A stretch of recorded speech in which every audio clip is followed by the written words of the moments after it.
Bonjour à tous, les fêtes de fin d'année approchent à grands pas et vous allez certainement vous retrouver en famille, entre amis pour les célébrer.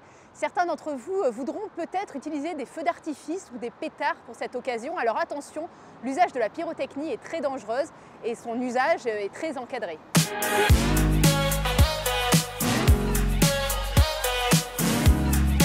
Même s'ils sont utilisés pour des fins artistiques, de divertissement, les articles pyrotechniques ne sont pas pour autant inoffensifs. La manipulation des pétards, souvent par des mineurs, entraîne chaque année de très nombreux accidents, des blessures graves, notamment aux mains, aux yeux.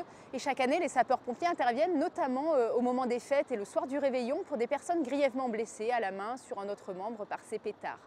Alors c'est le Code de l'environnement qui classe les articles pyrotechniques dans différentes catégories selon leur type d'utilisation et selon leur niveau de risque ainsi que leur niveau sonore.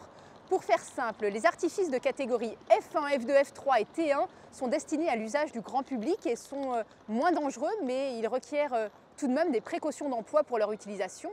Les âges et les conditions exigées pour utiliser ces articles sont bien définis par la loi. Pour la catégorie F1, il faut avoir au moins 12 ans et une distance de sécurité d'utilisation d'au moins 1 mètre. Pour les catégories F2, F3 et T1, il est nécessaire d'avoir 18 ans minimum et de respecter une distance de sécurité d'au moins 8 mètres pour les F2, d'au moins 25 mètres pour les F3 et une distance indiquée par le fabricant pour les T1. Alors les produits de catégorie F4 et T2 sont les plus sensibles, les plus dangereux. Ils sont exclusivement réservés aux seuls usages par les professionnels qui détiennent un certificat de qualification et un agrément préfectoral délivré après une enquête administrative. Alors l'emballage de chaque produit pyrotechnique est porteur de ces classifications ainsi que du numéro d'identification unique du fabricant et cette information prouve que les tests nécessaires ont été effectués.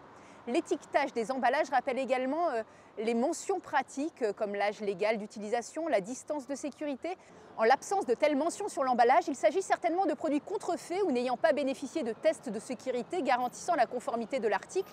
Alors afin de minimiser les risques de blessures ou d'incendie, il est primordial d'acheter des produits conformes. La plateforme PICSAF pour plateau d'investigation sur les explosifs et les armes à feu, pilotée par la Gendarmerie nationale, a pour rôle de traiter et d'analyser les signalements des transactions suspectes et les tentatives d'acquisition frauduleuse d'articles pyrotechniques. En cas d'infraction à la législation, vous risquez plusieurs sanctions selon la gravité du délit. Si vous possédez des articles non homologués, vous pouvez vous exposer à une amende pouvant aller jusqu'à 1 500 € d'amende. Et si vous causez des dégradations matérielles ou que vous blessez grièvement quelqu'un, la sanction peut aller jusqu'à 10 ans d'emprisonnement et 150 000 € d'amende. Alors vous l'aurez compris, comme tous les produits inflammables, les articles pyrotechniques requièrent, quelle que soit leur catégorie, l'emploi de précautions particulières. Pour conclure, voici quelques conseils de bon sens à l'usage de ces produits. Évitez d'acheter un produit dont le mode d'emploi n'est pas rédigé en français. Lisez attentivement les informations figurant sur l'étiquetage, le mode d'emploi et les précautions d'usage. Sensibilisez vos enfants sur les dangers des pétards et renseignez-vous sur les conditions météo. Si vous les utilisez en extérieur, avertissez votre mairie ou la caserne des pompiers avant d'organiser un feu d'artifice sur un terrain privé. Et enfin, respectez vos voisins. Les feux d'artifice et les pétards sont souvent très bruyants.